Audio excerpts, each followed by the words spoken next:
The Dragon Kingdom. Missing child search Chronicle V1 Diodora Regundra was the daughter of a wealthy, distinguished family of merchants from Piktat. Born into a rich household and blessed with good looks, the girl grew in age as she did in selfishness. Whatever she wanted, she obtained, for nobody dared oppose one designated with her family's surname. Since she was a child, the circumstances gave leeway for her arrogance to thrive, supported by her house's power, which she, in her naivety, mistook for her own. Hence, Diodora went on without ever meeting any lack, until one day, past her 13th birthday, she experienced failure for the first time. She reached the stage where she began to acquire the features of a woman, along with a deep yearning for romance that she would aim to satisfy by using her beauty and status as weapons to conquer the opposite sex. For some time, it was almost regarded as a show to see her parading around the city, accompanied by the men that she had caught. Diodora was at her peak, no doubt, until she tumbled in the most unexpected way. "Sorry, Diodora. I have some work to do at home.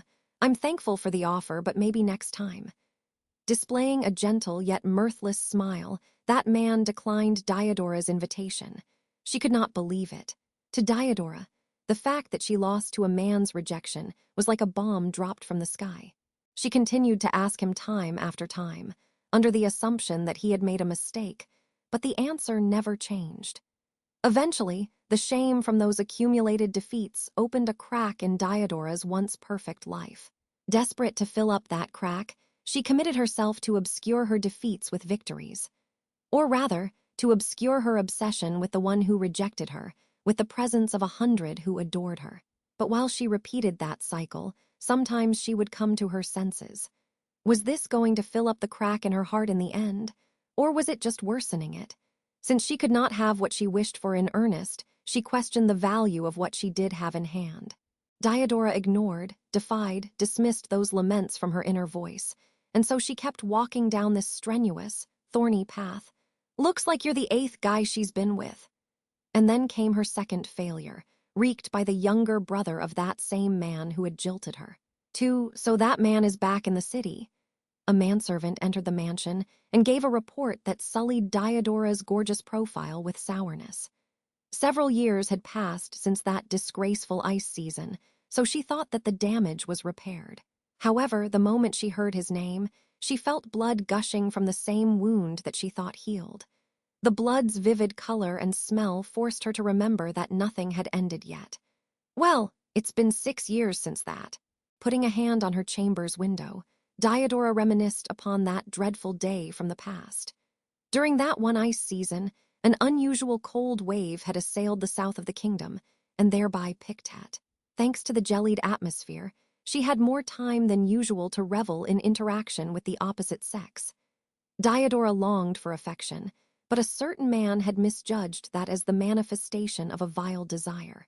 That man's futile, pointless diligence had resulted in a quite indiscreet disclosure of Diodora's relationships, and thus many people being hurt, including the aforementioned. Therefore, she had decided to eliminate the cause itself. He was lucky to have escaped, just before she could complete the task. If only he had never come back, I'd have turned a blind eye. What a stupid man. Had he absconded and accepted that he would be forbidden to set foot in his hometown again, she would have exonerated him. But instead, the man had returned to Piktat, almost as if he believed that he was welcome. In doing so, he had reestablished their unsettled debt, and she was determined to collect her payment. "Listen here, call the mercenaries of this city. Get in contact with anyone who's interested in earning my favor or the Regundra families. Now, at last, that man wills." "Excuse me, milady, that'll have to wait." "What? We don't have all day. That man can get away any moment now. Seriously, he's as repulsive as those Zada bugs." The opportunity for revenge had appeared, and Diodora was very eager to seize it. Her reprimand towards the manservant clarified that she would tolerate no hindrances. However, what was that? Who screamed? All of a sudden, a hoarse scream blared outside the room, from downstairs, and astonished Diodora. To complement her surprise, the manservant at her side jerked his shoulders up, his countenance tense as well. "Please listen. We have trouble, milady. There are some visitors claiming to be allied with the one you despise. Allies of that man? What does that have to do with? Og, out of my way. Irked at the manservant's incoherence, Diodora pushed the scrawny man's chest away and exited the room in a hurry. When she espied the entrance hall on the ground floor, her eyes widened. There she found the Ragundra family's sturdy security guard facing a visitor. Ah, GH, you-go-go-go. Quit kickin' up such a fuss. I'm tellin' ya, we ain't here to pick a fight. And there she saw him shaking his legs midair as he struggled, with all his might, to release his chin from his opponent's grip. The perpetrator was a boorish, golden-haired man, almost 2 heads shorter than the hefty guard. Said man's companion, a woman who was holding her own elbows, took a glance upstairs. The woman, characterized by a maid uniform and pink hair, met Diodora's eyes with her own. You have guests. That greeting, straightforward and impolite to the fullest, marked the start of their affair. 3. Is this an attack against the Ragundra family? Aren't you aware of how big our household is? If there's something big here, it's your attitude. You're standing so firm now, you could almost fool me into thinking your knees weren't trembling when you saw Garf strike earlier. Silence! Shout as she may at her, the pink-haired woman, named Ram, would still not cease her supercilious stance. Certainly, the scene in the hall had come as a shock. It was hard to believe that Gamas, a guard with no merit other than his brawn, had been overpowered by somebody brawnier. And on top of it, sorry for what I did to that guy. I cast some healin' magic on him, so let's just forget it happened, aight? Garf, it's no use apologizing after you've done it. I'd feel bad asking for a favor that way. GRRR. That somebody was the same youngster who now drooped his shoulders at a sermon from an even younger girl. What a strange combination you make. Diodora furrowed her brow at the odd visitors that had somehow ended up in her parlor. 2 maids and 1 man, a peculiar trio, had forced their way through the security and into the Ragundra house. Nevertheless, she could not afford to let the awe take the lead away from her. According to my manservant, you are all here to talk about a certain man. That's right. It's a rather useless man we're dealing with, but since his little problem might turn into a bigger thorn in our sides, we can't ignore it. Ram nodded serenely when the manservant's report was mentioned. From her unaffected affirmation, it could be presumed that they were acquainted with the man in question, and perhaps had helped him return too. And while Diodora tried to pinpoint the motive behind their visit, sorry to interrupt. We're looking for someone important to us. A lovely girl, the youngest of the group, took Diodora out of her thoughts. Her name was Petra, and her round eyes shone with seriousness as she pleaded to Diodora. And to find him, we have no choice but to go through Pictat. What she said, so ma'am, we're gonna need your family, or rather, cancel that one weird request you sent. Please. The youngster, nicknamed Garf, complimented Petra's plead. Diodora watched Petra bow her head lower, then turned to look at Ram. There on the sofa sat the woman, no humility whatsoever in her posture. What? She narrowed her pink eyes. Ram won't say a word, no matter what face you make at her. At most, I can provide you with an insult. Sister Ram, don't be like that. Let's ask her together. I know you care about Subaru and Rem as much as we do. Of course, Rem has a place in my heart, but it's not big enough to fit Barusu in. Sister Ram, blushing, Petra urged Ram, who in response sighed and faced Diodora again. I take it back. Ram will ask as well. Withdraw it, please. Withdraw the assassination order you placed against Otto Suwin. The moment that name came out of Ram's lips, Diodora's slanted eyes became sharper. That name belonged to the one who had cracked Diodora's life for the 2nd time. No matter how much she tried to forget it, she could never. Must I? He'd be completely safe if he hadn't come here in the first place. Believe me, even he was reluctant. But necessity called, so he answered. That's the kind of man he is at heart. Necessity, is that so? Every single part of Ram's reply got under Diodora's skin. If that man did act out of necessity, then did that imply that shaming her had been necessary, too? He and his brother had done nothing but humiliate her, disgrace her. I deny it. Miss Diodora, don't say that. Oh, no, I sure will. I couldn't care less what kind of life that man had outside this city.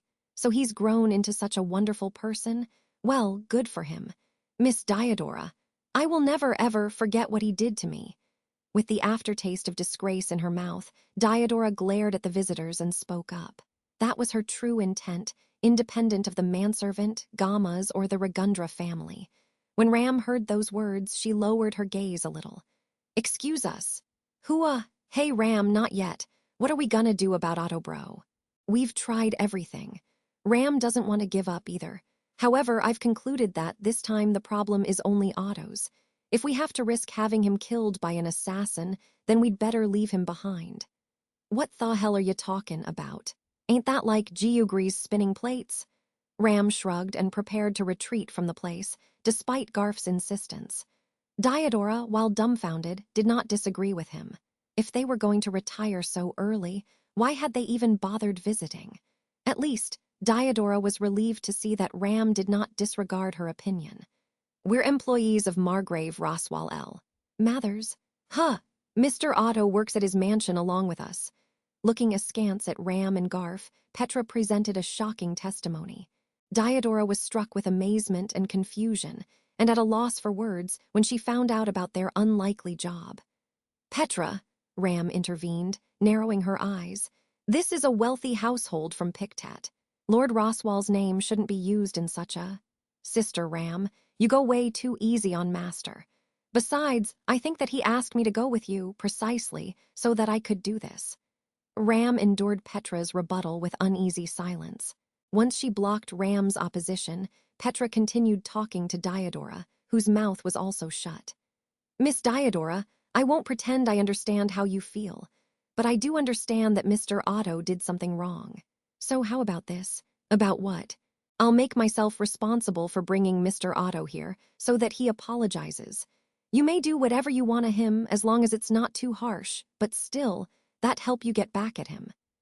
Diodora listened, wide-eyed, as Petra raised a finger and elaborated without hesitation.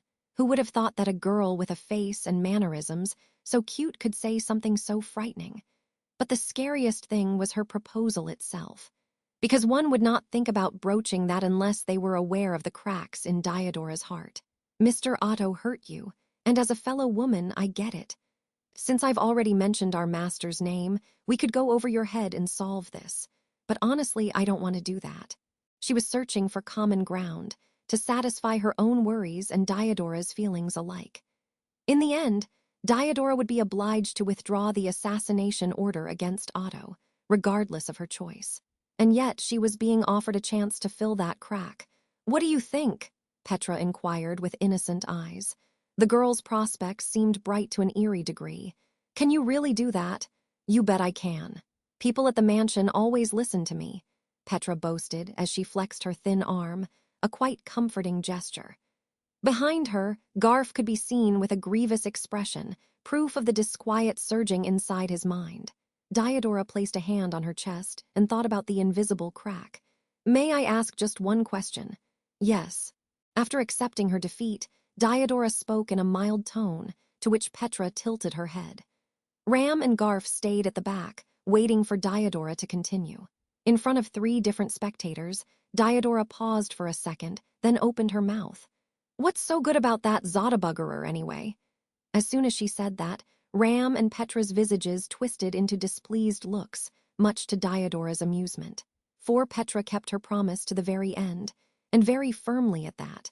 "I am sincerely sorry for what I did that day. I was very immature at the time, but I have reflected a lot since then." Watching the man bow his head and apologize for that past humiliation, Diodora breathed out a long sigh. To hold a grudge against somebody for eternity would take its toll on her. Thus, it would be wiser to redirect that zeal and apply it in the search for her own happiness. Petra had taught her that. It was enviable that, when asked why she had come, the girl could answer, "For someone important," with confidence. Just as enviable as being somebody whom that girl could cherish that way. As the second crack closed, Diodora mustered her courage once more. "If you're really sorry, do me a little favor. Now, can you tell me what Mr. Oslo likes?"